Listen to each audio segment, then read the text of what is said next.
Senior تجزیہ کار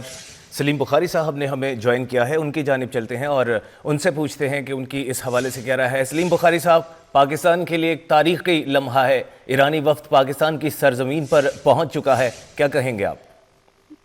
دیکھیں، اس میں تو کوئی دو رائے نہیں ہے کہ یہ ایک بہت بڑا ایونٹ ہے، یہ ایک بہت بڑا انٹرنیشنل ایونٹ ہے اور پاکستان کے لیے اس کی اہمیت کئی لحاظ سے بہت زیادہ ہے۔ ایک تو یہ کہ جس کے نتیجے میں یہ مہمان اب آنا شروع ہوئے ہیں، اس نہج تک پہنچانے میں پاکستان کی ڈپلومیسی، پاکستان کی لیڈرشپ کا بہت کریٹیکل رول رہا ہے، اور وہ دو متحارب گروپ جو ایک دوسرے کی شکل دیکھنے کے روادار نہیں تھے، ان کو ایک ٹیبل پر لے آنے کا کمال جو ہے، اس کا سہرا پاکستان کے ساتھ ہے۔ اور یہ اتنی بڑی اچیومنٹ ہے کہ پوری دنیا کی لیڈرشپ جو ہے وہ ٹیلی فون کر کر کے، رابطے کر کر کے جو ہے پاکستان کی لیڈرشپ کو، چاہے وہ عسکری لیڈرشپ ہے چاہے سیاسی لیڈرشپ ہے، ان کو مبارکباد بھی دے رہے ہیں اور یہ قرار دے رہے ہیں کہ یہ واقعی بہت بڑی ڈیولپمنٹ اس اعتبار سے ہے کہ ایک پورا خطہ مشرق وسطیٰ کا جو آگ کی لپیٹ میں ہے، وہ امن کے راستے پر اگر گامزن ہونے جا رہا ہے تو یہ بہت بڑا کنٹریبیوشن ہوگا پاکستان کا۔ ابھی یہ جو ایرانی مہمانوں کی آمد ہے، یہ دونوں حضرات جو آئے ہیں، محمد باقر کالیباف جو اسپیکر ہیں پارلیمنٹ کے ایرانی، اور عباس عراقچی جو وزیر خارجہ ہیں، یہ دونوں بہت اہم شخصیات ہیں۔ یہ اتنی اہم تھی کہ امریکہ کے جو ٹرمپ ہیں، انہوں نے اپنے پاگل پن میں ان کو بھی ہدف کا نشانہ قرار دیا ہوا تھا کہ جی ان کو بھی ہم ایلیمینیٹ کریں گے۔ تو ان کی یہاں آنے کا مطلب یہ ہے کہ ایک تو انہیں پاکستان کے اندر سیکورٹی کے حوالے سے بالکل اعتماد ہے، دوسرا پاکستان کی کریڈیبلٹی کہ ہم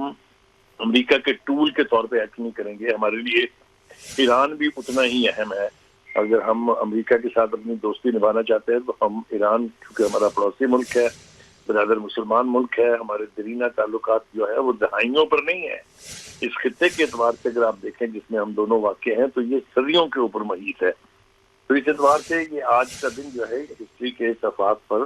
نقش ہوگا۔ یہ ابتدا ہے ایک بہت بڑے اچیومنٹ جو ہونے جا رہی ہے۔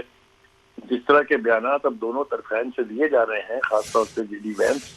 اور ایرانی قیادت، تو لگتا یہ ہے کہ کوئی بہت پازیٹیو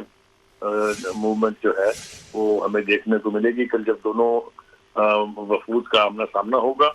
میرے خیال سے اس وقت جو ہے اسلام آباد میں آج کا دن بھی بڑا ہیکٹک تھا ڈپلومیٹیکلی،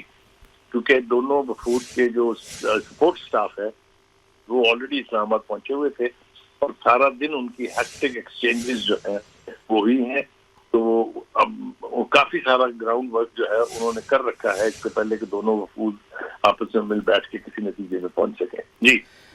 بخاری صاحب، اس وقت ہم اپنی سکرین پر یہ دیکھ سکتے ہیں کہ ایرانی وفد جب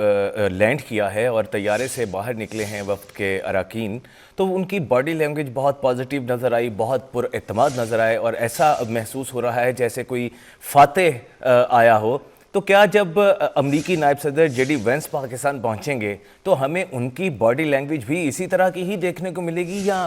تھوڑا بہت کچھ ایسا فرق نظر آئے گا؟ دیکھیے، ایران کی باڈی لینگویج کا پازیٹیو ہونا جو ہے اس کی وجہ ہمیں سمجھ آتی ہے۔ انہوں نے ایک دنیا کے سب سے بڑے نٹوریس آدمی، یعنی جو صہیونی مائنڈ سیٹ کا جو نیتن یاہو ہے، اسرائیل کی پوری قوت کا سامنا کیا ہے۔ انہوں نے دنیا کی سب سے بڑی سپر پاور، اس کی ملٹری مائٹ کا، نیوی مائٹ کا، اس کی ایئر فورس مائٹ کا کامیابی سے مقابلہ کر کے ثابت کیا ہے کہ اگر قومیں ڈٹرمنڈ ہو، اگر قوموں میں یکجہتی ہو، یونٹی ہو، تو دنیا کی بڑی سے بڑی طاقت بھی ان کو نہیں جھکا سکتی۔ یقینی طور پہ ایرانی رہنماؤں کا ایک فاتح کے طور پہ آنا سمجھ میں آنے والی بات ہے۔ میرے خیال سے جے ڈی وینس اور ان کے وفد کے لوگ جب آئیں گے تو وہاں بھی ایک تبدیلی تو آ چکی ہے، ایک ریکگنیشن ادھر سے ہو چکی ہے کہ ایران سے جنگ نہیں جیتی جا سکتی ہے، ایران کے ساتھ ورکنگ ایکویشن جو ہے وہ بنانی پڑے گی۔ اور یہی کچھ انڈیکیٹر ایسے آ رہے ہیں جس سے پتہ چلتا ہے کہ بات اب آگے بڑھے گی، کیونکہ ایسا کہا جا رہا ہے کہ ان مذاکرات کا اگلا راؤنڈ جو ہے وہ شاید واشنگٹن میں ہوگا، اور اگر یہ درست ہے بات تو اس کا مطلب یہ ہے کہ بات کافی حد تک آگے بڑھ چکی ہے۔ جی سر، مذاکرات کے لیے ایرانی وفد آ گیا ہے، امریکی نائب صدر بھی آ رہے ہیں، جو کہ بڑی ایک پازیٹیو پیش رفت ہے، لیکن دوسری جانب ایک اور معاملہ ابھی تک چل رہا ہے جو کہ ٹلا نہیں، اور وہ ہے لبنان پر اسرائیل کے حملے۔ اگرچہ ان میں کمی دیکھنے میں آئی ہے لیکن وہ مکمل طور پر بند نہیں ہیں، اور اس حوالے سے اسرائیل اور لبنان مذاکرات پر رضامند بھی ہو چکے ہیں۔ لیکن خدا نخواستہ اگر وہ کسی نتیجے پر نہیں پہنچتے تو کیا وہ معاملہ یہ مذاکرات جو پاکستان میں ہو رہے ہیں اس پر اثر انداز ہوگا اور ان کو سبوتاج کرنے کی صلاحیت رکھتا ہے؟ دیکھیے، اگر ایران اور امریکہ ٹروس پر راضی ہو جاتے ہیں، اگر وہ فیصلہ کر لیتے ہیں کہ ہم نے امن کے ذریعے اس ریجن میں یعنی حالات کو ٹھیک کرنا ہے، تو اسرائیل کی کوئی اوقات نہیں ہے۔ اسرائیل تو 4 گھنٹے سروائیو نہیں کر سکتا ہے ایران کے سامنے۔ اس کی تو ساری جو یعنی حرکات ہے وہ ساری امریکن اسپانسرشپ اور ٹرمپ کی آنکھیں بند کر کے اس کی امداد کی وجہ سے ہے۔ ورنہ جنگ میں تو جو حال پچھلی جنگ میں بھی ہوا تھا، اگر میں جون کی جنگ میں آپ کو یاد دلاؤں